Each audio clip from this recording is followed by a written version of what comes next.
तो आदाब, नमस्कार, गुड इवनिंग, सत श्रीकाल। एक बार फिर आप तमाम लोगों का स्वागत है क्राइम तक की कहानी के इस खास एपिसोड में। उम्मीद है पूरी फैमिली अच्छी होगी, अपना और अपनों का ख्याल रख रही होगी। हालांकि आज संडे है, कहानी का दिन होता नहीं, लेकिन मुझे यहाँ तक खींच लाया वो चोर जो 72 घंटे के बाद पकड़ा गया। मुंबई पुलिस ने आखिरकार उस चोर को पकड़ लिया, जिसको पकड़ने के लिए 35 से ज़्यादा टीमें, कई सौ पुलिस वाले मुंबई से लेकर छत्तीसगढ़ तक की खाक छान रहे थे। एक टीम तो कल शाम को छत्तीसगढ़ पहुंच गई थी, क्योंकि एक बंदा रेलवे में विदाउट टिकट पकड़ा गया और मुंबई के कुलाबा का रहने वाला था, और हुलिया बिल्कुल वैसे ही था जैसे सीसीटीवी फुटेज में था। लेकिन वो खैर कुछ और निकला। एक और को पकड़ा था, आपको बताया था पहले, वो भी बेकसूर निकला। पर असली चोर आखिरकार पकड़ा गया। जब ये चोर पकड़ा गया तो फिर इसकी सच्चाई ने और भी चौंका दिया। ये चोर मुंबई का नहीं था, ये चोर इंडिया का नहीं था, ये एक बांग्लादेशी था जो इलीगल तरीके से पश्चिम बंगाल से बॉर्डर पार करके इंडिया आया और फिर मुंबई पहुंचा। और ये पहली बार नहीं था, इससे पहले भी वो कई बार आया और फिर चला गया। लेकिन इस बार अनजाने में उसे पता ही नहीं था कि जिस घर में वो चोरी करने जा रहा है वो घर फिल्म स्टार सैफ अली खान का है। पेश है पूरी कहानी। 72 घंटे लगे। 72 घंटे के बाद आखिरकार सैफ अली खान के घर पर चोरी की नीयत से पहुंचा वो शख्स, वो चोर पकड़ा गया। कई जगह उसकी तलाश की गई, ढूंढा गया, अलग अलग 2-3 लोग और पकड़े गए, जिससे कहा गया कि असली चोर यही है। लेकिन फिर असली चोर कहीं और नहीं, मुंबई के ही करीब ठाणे में छुपा हुआ था। तो उसे पकड़ लिया गया है। एक सवाल जो हर एक के जहन में था वो ये कि सैफ अली खान या उस घर के स्टाफ के ऊपर हमला क्यों किया उसने। तो जो अभी सच्चाई सामने आई है वो ये है कि वो गया था चोरी की नीयत से, लेकिन अचानक उस कमरे में, जिस कमरे में वो था, 3 घर के स्टाफ, महिलाएं और सैफ अली खान सामने। इसके बाद हाथापाई हुई और वो डर गया और उसने अपने आप को बचाने के लिए फिर चाकू घुमाना शुरू कर दिया, जिससे सैफ अली खान घायल हुए और उसके बाद वो वहाँ से भागता है। ये तो घर के अंदर की कहानी है। सवाल ये है कि ये चोर है कौन और पकड़ा कैसे गया। तो पहले पकड़ा कैसे गया और उसके बाद इस चोर की असलियत। 16 जनवरी की रात लगभग 2 बजे के आसपास, 2 बजे से कुछ देर पहले ही ये सैफ अली खान के घर बांद्रा में दाखिल हो चुका था। दाखिल होने के बाद इसने देखा सब कमरे में सो रहे। ये अपने एक बाथरूम में इसने अपने आप को छुपा लिया। लेकिन इस्मा जो घर की एक स्टाफ थी, उसे कुछ आहट सुनाई दी और इसी आहट को सुनने के बाद उसने बाथरूम में जाकर देखने की कोशिश की। उसे एक परछाई नज़र आई। परछाई ने टोपी पहन रखी थी और फिर अचानक उसने चाकू निकाला और उसे धमकाया और बाहर निकलकर अब वो कमरे की तरफ जा रहा था, जिस कमरे में सैफ के छोटे बेटे जहांगीर सो रहे थे। तो वो घबराई। उसने पूछा कि तुम कौन, क्या चाहिए। तो उसने कहा मुझे पैसे चाहिए। उसने पूछा कितने। उसने कहा 1 करोड़। फिर उसने ये भी धमकी दी कि आवाज़ मत करना, एक भी बार आवाज़ मत निकालना। और तब तक वो जहांगीर के कमरे में जब चोर जाने लगा तो फिर वो बीच में आ गया और जो स्टाफ थी वो आई। फिर उसके ऊपर उसने चाकू घुमाया। उसने अपने दोनों हाथ ऊपर किए, कलाई में जख्म आया, वो चीखी। इसके बाद दूसरी स्टाफ जागी। फिर ऊपर के कमरे में सैफ अली खान थे। आवाज़ सुनकर वो नीचे आए और अब चोर के साथ एक साथ गुत्थम गुत्थी शुरू हो गई, जिसमें सैफ को चोट आई। बाद में चोर पे काबू भी पा लिया गया और उसको उस कमरे के अंदर एक बंद करके सारे बाहर आ गए और सारी जो घर की स्टाफ थी, फीमेल मेंबर, सैफ ने उनको ऊपरी फ्लोर पे भेज दिया। कुछ देर के बाद दरवाज़ा खोल कर कि चोर कहाँ है देखने की कोशिश की गई तो पता चला कमरा खाली है, चोर भाग चुका है। उस कमरे में एक खिड़की थी और उसी रास्ते से भागा। इसके बाद सैफ अस्पताल पहुँचते हैं, वहाँ सर्जरी होती है। एक टूटे हुए चाकू का टुकड़ा निकाला जाता है उनकी रीढ़ की हड्डी के पास से। चाकू बहुत लंबा नहीं था, इसलिए सैफ अली खान एक तरह से बच गए। अगर चाकू बड़ा होता, डीप वार होता, तो कुछ भी हो सकता था। अब यहाँ तक की तो कहानी सामने आ चुकी थी। अब इसके बाद पुलिस पहुँचती है, तफ्तीश करती है और अब ये पता लगाने की कोशिश शुरू हो जाती है कि आखिर ये चोर है कौन। कई घंटे बीत जाते हैं लेकिन पुलिस को कोई जानकारी नहीं मिलती। सीसीटीवी कैमरे में एक तस्वीर बाद में ज़रूर आई, सीढ़ियों पर चढ़ते हुए, सीढ़ियों से उतरते हुए। ये वही तस्वीर है जो उस रात की है, एक चढ़ता हुआ एक उतरता हुआ। जब ये ऊपर चढ़ रहा है तब नंगे पाँव है, जूते नहीं पहन रखे हैं, कहा गया प्रोफेशनल चोर आमतौर पर आहट ना हो, आवाज़ ना हो, तो इसलिए नंगे पांव घर में दाखिल होते हैं। और जब वापसी में सीढ़ियों से उतर रहा है तब उसके पैर में जूते हैं। जब ऊपर चढ़ रहा है तब इसके बैग भारी भरकम है, लेकिन जब उतर रहा है तो बैग थोड़ा सा खाली है। शायद वो जूते उसने इसी पिट्ठू बैग में रखे हुए थे। अब इन दो तस्वीर और दो जो चेहरे कैद हुए थे उनके सहारे जाते हुए तो उसने चेहरे को ढक रखा था ऑरेंज कलर के उस कपड़े से, वापसी में चेहरा खुला हुआ था तो इसलिए चेहरा पहचान में आ गया। अब पुलिस की तफ्तीश शुरू होती है। आसपास पुलिस के लिए इस वक्त सबसे बड़ा हथियार सीसीटीवी कैमरा ही है। जो मोबाइल के डम डेटा हैं उसके ज़रिए भी कोशिश की गई कि उस वक्त उस रात कौन कौन से मोबाइल नंबर अननोन इस इलाके में एक्टिव थे, उससे कोई जानकारी मिली नहीं। तो पुलिस ने आसपास के सीसीटीवी कैमरों को खंगालने का फैसला किया। सबसे पहले चूंकि बांद्रा रेलवे स्टेशन ही था, तो अमूमन ऐसा कई बार ऐसे इंसिडेंट के बाद जो आरोपी होते हैं वो ट्रेन से भागते हैं, लोकल ट्रेन से।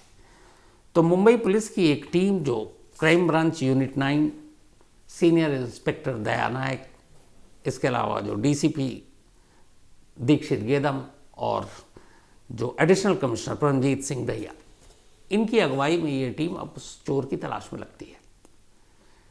सबसे पहली कामयाबी मिलती है बांद्रा रेलवे स्टेशन पर 8:36। यही वो वक्त था जब बांद्रा रेलवे स्टेशन पर वही शख्स दिखाई देता है जो सैफ अली खान के घर की सीढ़ियों पर नजर आया था। स्टेशन पर यह शख्स जो दिखाई दिया एक लोकल ट्रेन में बैठता हुआ नजर आया और ये लोकल ट्रेन बांद्रा से दादर तक जा रही थी। फौरन पुलिस की एक टीम दादर तक पहुंचती है, लेकिन दादर जाने के बाद उन्हें आगे कोई कामयाबी नहीं मिलती। वक्त बीत रहा है, अब चोर दादर के बाद गायब।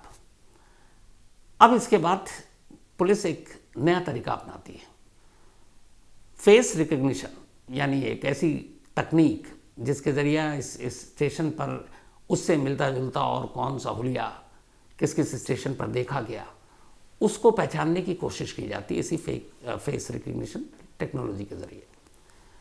तो जब अब उसके जरिए छानबीन शुरू हुई तो एक और चीज़ पता चली। सेम इसी चेहरे वाला एक शख्स 1 जनवरी को बांद्रा रेलवे स्टेशन पर नजर आया था, उसी बांद्रा पर जिससे ये 16 को गया है 8:36 पर, यानी उससे 15 दिन भी पहले ये बांद्रा आया था और उसी रेलवे स्टेशन पर उस फेस रिकग्निशन टेक्निक से उसका चेहरा हूबहू मिल गया। लेकिन इससे भी आगे कोई कामयाबी नहीं मिली। पुलिस और तफ्तीश करती रही आसपास के तमाम स्टेशन पे भी। इसके बाद फिर एक दूसरी तस्वीर मिलती है 9 जनवरी की। 9 जनवरी को अंधेरी में इसी फेस रिकग्निशन तकनीक के जरिए ये इस बार अंधेरी स्टेशन पर दिखाई दिया। अब जब अंधेरी स्टेशन पर दिखाई दिया तो पुलिस ने अंधेरी स्टेशन के बाहर के सीसीटीवी कैमरों को खंगालने का फैसला किया। बहुत सारे विजुअल देखे, आखिर में एक ऐसा विजुअल जिसमें शायद कुछ मिलता नहीं, लेकिन वही काम कर गया। दोपहर 12:43 9 जनवरी अंधेरी रेलवे स्टेशन के बाहर एक बाइक दिखाई देती है। उस बाइक पर 2 लोग बैठे थे। एक बाइक चला रहा था, उसके पीछे एक पिलियन राइडर। अचानक वो बाइक रुकती है और वो जो पीछे बैठा शख्स है वो बाइक से नीचे उतरता है। ये सीसीटीवी तस्वीर उसी वक्त की है 9 जनवरी 12:43 पर। तो ये बाइक से उतरता है, आप देख सकते हैं। उसके पीठ पर भी सेम लगभग वैसी पिट्ठू बैग है जो 16 जनवरी को सैफ अली खान के घर में दाखिल होते वक्त उसकी पीठ पर था। ये दोनों बैग मैच कर रहे थे। अब वो उतरता है और शायद बाइक वाले से कुछ पूछता है, वो बता रहा है, इशारा कर रहा है, और उसके बाद वो पैदल अब उतरकर बाइक से फ्रेम से बाहर निकल जाता है। अब इस बाइक से जो शख्स उतरा, जब उसकी फेस रिकग्निशन तकनीक के जरिए सैफ के घर में मिले चेहरे से मिलान किया गया तो हूबहू मिल गया 100%। अब पुलिस को लगा कि ये यही है, लेकिन इससे आगे कैसे बढ़े, क्योंकि वो निकल गया। उसके बाद फिर कहीं कैमरे में नहीं है। किस्मत ने साथ दिया, उसी बाइक जिस बाइक से उतरा, अब पुलिस ने उस बाइक को और उसके नंबर को किसी और कैमरे एंगल से टटोलने की कोशिश की। इत्तेफाक से इस बाइक को एक और कैमरे ने कैद कर लिया था। उस कैमरे में बाइक के आगे और पीछे दोनों के नंबर प्लेट दिख रहे थे। पुलिस ने उस नंबर प्लेट को निकाला। उसके बाद नंबर जब प्लेट सामने आया तब उसके रजिस्ट्रेशन नंबर के जरिए उसके मालिक का पता किया। जब मालिक का पता किया तो पता चला जो मालिक है वो जो लड़का बाइक चला रहा है वही ओनर है। वो मुंबई में नहीं बल्कि मुंबई के पास ठाणे का रहने वाला है, और ठाणे में भी एक जगह है हीरानंदानी एस्टेट के पास एक लेबर कैंप है। अब पुलिस अभी तक ये 16 से 17 हो गया, 18 हो गया, 18 की रात तक इस बंदे के बारे में पता चला। पुलिस की टीम देर रात ही अब निकलती है ठाणे के लिए। ठाणे में पहले तो इस बंदे को ढूंढा जाता है। अब बाइक का असली मालिक मिलता है। जब बाइक का असली मालिक मिलता है तो उससे पूछताछ होती है कि बताओ 9 जनवरी की दोपहर 12:43 पर अंधेरी रेलवे स्टेशन के बाहर तुमने किसको ड्रॉप किया था। अब वो पूरी कहानी बताता है। फिर वो बताता है कि एक मेरा जानकार है जिसका नाम है शरीफुल इस्लाम उर्फ शहजादे उर्फ बिजोय दास, तो उसको मैंने ड्रॉप किया था। पूछा गया कि वो इस वक्त कहाँ मिलेगा, तो पता चला कि इसी जो हीरानंदानी स्टेट है वहीं पर एक लेबर कैंप है। आमतौर पर बहुत सारे जो इधर उधर दिहाड़ी पे काम करते हैं उनका एक कैंप है। तो बोला वो पिछले कई दिनों से वहीं रह रहा है। अब पुलिस की एक टीम उसे लेकर उस लेबर कैंप में पहुंचती है। जब लेबर कैंप में पहुंचती है, तस्वीर चेहरा सामने था, अचानक सेम हुलिया का एक शख्स उस लेबर कैंप में मिलता है। सादी वर्दी में पुलिस गई थी। पहले उसे कुछ समझ में नहीं आया, लेकिन जैसे ही पुलिस ने उसे उठाया, उसका हाथ पकड़ा, उसके चेहरे की हवाइयाँ उड़ने लगी। पुलिस के सामने वही चोर खड़ा था जिसने 3 दिनों से मुंबई की 35 पुलिस टीमों को दौड़ा कर रखा हुआ था। अब वो चोर पुलिस के सामने था। आनन फानन में उसे उठाया गया और वहाँ से फिर उसको बांद्रा पुलिस स्टेशन लाया गया। यहाँ लाने के बाद अब उससे पूछताछ शुरू हुई। इस पूछताछ के बाद जो पूरी कहानी सामने आई वो ये है। शरीफुल इस्लाम करीब 6 महीने पहले बांग्लादेश से आया था। ये एक बांग्लादेशी सिटीज़न है और बांग्लादेश में एक डिस्ट्रिक्ट है जिसका नाम है झलोकटी, और इस झलोकटी डिस्ट्रिक्ट में एक गांव है जिसका नाम है राजबरिया। उसी राजबरिया गांव में शरीफुल इस्लाम का जन्म हुआ और वो वहीं बांग्लादेशी था।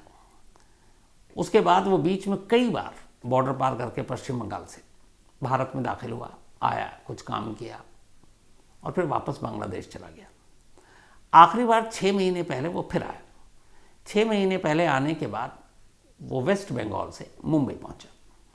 मुंबई पहुंचने के बाद उसने एक जो एजेंसियां होती हैं जो दिहाड़ी पर लोगों को काम पर भेजते हैं, उस एजेंसी को ज्वाइन किया और पहले मुंबई में रहने लगा। लेकिन फिर इसे लगा कि मुंबई में वर्ली में किराए के घर में रहने लगा। कुछ इसने दोस्त बनाए थे, कुछ बांग्लादेशी दोस्त थे इसके, तो उनके साथ रहने लगा। फिर इसे आया कि नहीं यहाँ पे नहीं रहना, तो ये वापस ठाणे पहुँचता है और हीरानंदानी में एक लेबर कैंप में रहता है। जो वो एजेंसी थी जो इस तरह के वर्कर्स की सप्लाई करती है अलग अलग जगहों पर, एक एजेंसी को इसने ज्वाइन किया, एक लेबर एजेंसी, और उसमें काम करने लगा। फिर छोड़ देता, फिर काम करता, और इस तरीके से इसकी ज़िंदगी कट रही थी। इसी बीच में अभी तक की जो तफ्तीश है इसकी गिरफ्तारी के बाद वो ये है, किसी एजेंसी के थ्रू ये मुंबई के कई घरों में गया और उन घरों के बारे में इसे जानकारी थी, और बहुत मुमकिन है कि ऐसी किसी एक एजेंसी के ज़रिए ऐसे कुछ काम करने वालों की ज़रूरत सैफ अली खान के इसी बांद्रा वाले घर में थी, और उस एजेंसी के थ्रू उन्होंने कुछ लोगों को बुलाया। वक्त पहले सैफ अली खान वैसे भी इस घर में बाद में शिफ्ट हुए, पहले कहीं और रहते थे। जब जहांगीर दूसरा बेटा पैदा हुआ तब उन्होंने इस अपार्टमेंट में एक साथ 2 डुप्लेक्स घर लिए थे। 6 फ्लोर है लेकिन कहते हैं 12, क्योंकि इसमें सारे डुप्लेक्स हैं। 11 फैमिली टोटल रहती है, और इनका टॉप फ्लोर पे सैफ अली खान और करीना और उनके दोनों बेटे, और इसके अलावा कुल 4 स्टाफ हैं। और इसी बिल्डिंग के 6 फ्लोर पे, यानी 3rd फ्लोर अगर कहें डुप्लेक्स के हिसाब से, उसमें उनके जो पहले बेटे हैं इब्राहिम, ये लोग रहते हैं। तो कुछ वक्त पहले शरीफुल इस्लाम इस घर में पहुंचता है किसी एजेंसी के थ्रू, लेकिन उसे ये पता नहीं है कि ये इस घर का मालिक कौन है। उस अपार्टमेंट में आया, उस अपार्टमेंट में उसने देखा, कुछ काम भी किया या उसके कुछ दोस्तों ने काम किया, और उसके बाद वो चला गया। अब इस दौरान में हुआ ये कि वो काम वाम कम कर रहा था, उसे वापस जाना था फिर घर अपने बांग्लादेश, पैसों की ज़रूरत थी। अचानक उसे ख्याल आया कि बड़े बड़े लोग यहाँ रहते हैं, उनके घरों में बहुत पैसे होंगे, तो चलो किसी घर में चोरी करके हाथ साफ करते हैं और अच्छा खासा पैसा मिलेगा, उसके बाद यहाँ से बांग्लादेश निकल लेंगे, फिर किसी और शहर को देखेंगे। तो इसी आइडिया के साथ अब इसने रैकी करनी शुरू की। जो ये 1 तारीख को बांद्रा पहुंचा था, बांद्रा रेलवे स्टेशन पे इसके सीसीटीवी फुटेज दिखाई दिए, तो वो बांद्रा में ही सारी रैकी कर रहा था, क्योंकि उसे पता था यहाँ बड़े बड़े लोग रहते हैं। और जब सारी रैकी हो गई तो फिर इसने चुना सैफ अली खान के इस अपार्टमेंट को। उसकी चुनने की एक वजह थी, उससे देखा इसके 2 रास्ते हैं, एक फ्रंट, यहाँ पे सिक्योरिटी नाम की कोई चीज़ नहीं, जैसे बाकी जगहों पर आप गेट के बाहर भी खड़े हो तो लोग भगा देते हैं, उसे देखा यहाँ ऐसा कुछ है नहीं, गार्ड 2 हैं, वो भी यूं ही बैठे रहते हैं, और मतलब जिस तरीके की सिक्योरिटी बाकी जगहों पे होती है उसमें कम है। फिर उसने पीछे से देखा कि पीछे की जो दीवार है वो बहुत ऊंची नहीं है, कोई भी उसको फांद सकता है और वहाँ से निकल सकता है। अंदर का नक्शा उसे पता था कि एक इमरजेंसी एग्जिट है, सीढ़ियों के ज़रिए फायर की सूरत में लोग नीचे उतर सकते हैं। तो उसने इन सारी चीज़ों का पूरा मुआयना किया और फिर उसने तय किया कि इसी अपार्टमेंट में चोरी करेगा। और उसके बाद वो लगभग 1:40 पर 16 जनवरी को दीवार फांद कर, इसीलिए जो उसकी तस्वीरें सीसीटीवी फुटेज सीढ़ियों पर चढ़ता हुआ आप देखेंगे, उसके कपड़े, हाथ, इन सब पे धूल मिट्टी लगी हुई है। वो दीवार फांदने और दीवार से कूदने की वजह से उसको लगा। और फिर ये पहुंचता है, जूते उतारता है ताकि आहट ना हो, और फिर धीरे धीरे दबे पाँव ये पहुंच जाता ऊपर। मास्टर मतलब चाबियाँ इन लोगों के चोरों के पास होती हैं जो हर ताले को खोल देती हैं। ये घर में दाखिल हुआ, अंधेरा था, सब सो चुके थे। 11 बजे के आसपास सैफ अली खान का पूरा परिवार और तमाम स्टाफ। तो पहले ये अपने आप को एक बाथरूम दिखता है और उसी के अंदर छुपा लेता है कि थोड़ा और रात गहरी हो फिर वो बाहर निकलेगा। लेकिन फिर एक स्टाफ को आहट सुनाई देती है और उसके पहले की कहानी आपको पता है। तो अब जब सारे लोग आ गए तो इसका मकसद था चोरी करना, लेकिन अब ये घबरा गया और घबराने के बाद अब ये एक साथ 4 लोगों को देखकर जो एक हेक्सा ब्लेड लेकर आया था, उस ब्लेड से आमतौर पर लोहे को काटते हैं, और एक छोटा सा चाकू था, बहुत छोटा भी नहीं था लेकिन जो बड़ा नाइफ होता है वैसा नहीं। तो फिर इसने वो निकाला कि डरा कर वो भाग जाए, लेकिन अब गुत्थम गुत्थी हुई। सैफ को सबसे पहले ये था कि अपनी सारी महिलाएं, उन स्टाफ को भी बचाना, तो सैफ आगे आए, उन लोगों को पीछे किया और तमाम बच्चे और फिर बाकी सब स्टाफ को कहा ऊपर की तरफ जाओ। अब सैफ के साथ गुत्थम गुत्थी हुई, उसी में सैफ को 6 घाव लगे उस चाकू और ब्लेड से, और फिर किसी तरह उसको धक्का देकर सैफ उसको उसी घर के अंदर बंद कर देते हैं, दरवाज़ा बंद करके। अब बाकी लोग, अब फैमिली और सारे बच्चे ऊपर हैं, लेकिन इत्तेफाक से उस घर में एक विंडो, और उसी विंडो के रास्ते वो बाहर निकला। और बाहर निकलने के बाद अब वो सीढ़ी से नीचे उतरता है। अब उसे ये एहसास हो चुका था कि उसने चाकू मारा है, उसने ब्लड देखा, खून देखा। अब वो घबरा गया क्योंकि उसका मकसद ये था कि चोरी करके भागना है, लेकिन अब चाकू चल चुका। तो अब घबराया हुआ नीचे उतरता है और तेज़ी से भागता है। फिर उसे दिखाई देता है एक गार्डन वहीं पे पास में, वो उस गार्डन में जाता है। गार्डन में पहुंचने के बाद बैग में इसने कुछ और कपड़े रखे हुए थे। सबसे पहले तो अपने कपड़े बदलता है क्योंकि उस पर भी कुछ खून के निशान लग गए थे गुत्थम गुत्थी की वजह से। फिर वो कपड़े बदलता है और 3-4 घंटा दुबक के बैठा रहता है कि उसे डर था कि कहीं पुलिस ना आ जाए ये। और जब काफ़ी वक्त बीता तो फिर ये वहाँ से निकलता और बांद्रा की तरफ जाता, कपड़े वपड़े बदल कर, ताकि अब कोई पहचान ना पाए। और उसे इस बात का भी एहसास था कि वो एक जगह पे सीसीटीवी कैमरे में कैद हो गया। अगर आप तस्वीरें देखें तो वो ऊपर की तरफ देख रहा है जिधर कैमरा था। फिर उसके बाद ये थोड़ा वक्त काटता है और उसके लगभग इस इंसिडेंट के बाद, मतलब 2:33 पे ये निकला था नीचे, 8 बजे के आसपास ये बांद्रा रेलवे स्टेशन पहुंचता है और फिर वहाँ से 8:36 पर दादर के लिए एक ट्रेन पकड़ता है और दादर में उतर जाता है। दादर से उतरने के बाद ये एक दूसरी ट्रेन पकड़ता है और फिर ये ठाणे की तरफ जाता है। और ठाणे में जाने के बाद अब ये उसी जो लेबर कैंप है हीरानंदानी रोड पर, ये वहाँ जाकर अपने आप को एक तरह से वहीं छुपा लेता है। फिर इसके बाद इसे पता चलता है, लोग भी बात करने लगते हैं, मुंबई में सैफ अली खान के घर पर हमला, न्यूज़, अखबार, चैनल, सब पे खबर। तब उसे एहसास हो चुका था मजबूरी ये थी, वो भागना चाहता था लेकिन उसके पास पैसे नहीं थे, वरना ये था कि किसी तरह मुंबई से निकल लूँ और उसके बाद मैं वेस्ट बंगाल के रास्ते बांग्लादेश चला जाऊँगा, फिर कभी पकड़ में नहीं आऊँगा। लेकिन ट्रैवल करने के लिए उसके पास उतने पैसे थे नहीं। तो उसने कहा कि एक तो अभी बाहर पुलिस भी होगी हर रेलवे स्टेशन पर, हर जगह। तो उसने कहा थोड़ा सा मैं यहाँ पे वक्त गुजार लूँ, क्योंकि उसे उम्मीद थी लेबर कैंप तक तो कोई आएगा नहीं, और उसे ये भी उम्मीद थी कि यहाँ तक पुलिस नहीं पहुँचेगी क्योंकि सीसीटीवी कैमरे के अलावा उसके पास और कुछ है नहीं। पर लेबर कैंप में भी बाकी लोग ना पहचाने, इसलिए उसने अपना हुलिया भी बदल दिया था। कपड़े वपड़े वो सारे बैग वैग साइड कर दिए थे उसने, हेयर स्टाइल भी उसने थोड़े चेंज कर लिए, और वो बेफिक्र बैठा हुआ था। पर उसे ये पता नहीं था कि 9 जनवरी को जब वो अंधेरी में उस बाइक से उतरा, उस बाइक का एक नंबर, सिर्फ उस नंबर के ज़रिए पुलिस का शिकंजा उस तक पहुंच जाएगा। और वही हुआ। सिर्फ बाइक के एक नंबर की वजह से आखिरकार 72 घंटे के बाद मुंबई पुलिस की टीम इस चोर को पकड़ने में कामयाब रही। वरना इससे पहले एक छत्तीसगढ़ में पकड़ा गया क्योंकि उसका ताल्लुक मुंबई के कोलाबा से था। एक और लड़के को उठा लिया गया था जिसका हुलिया बहुत मिलता था इससे, लेकिन वो सारे बेकसूर निकले और असली चोर अब पकड़ में आ गया और अब पुलिस उससे पूछताछ कर रही है। लेकिन अभी तक की जो पूछताछ में ये कि उसे अंदाज़ा ही नहीं था कि जिस घर में वो चोरी करने जा रहा है वो फिल्म स्टार सैफ अली खान का घर है और उसे सिर्फ चोरी करना था। लेकिन जब घिर गया वो, तो फिर उसने हमला भी किया। पुलिस पूछताछ कर रही है, बाकी की कड़ियों को जोड़ने की कोशिश कर रही है। तो ये थी आज की कहानी।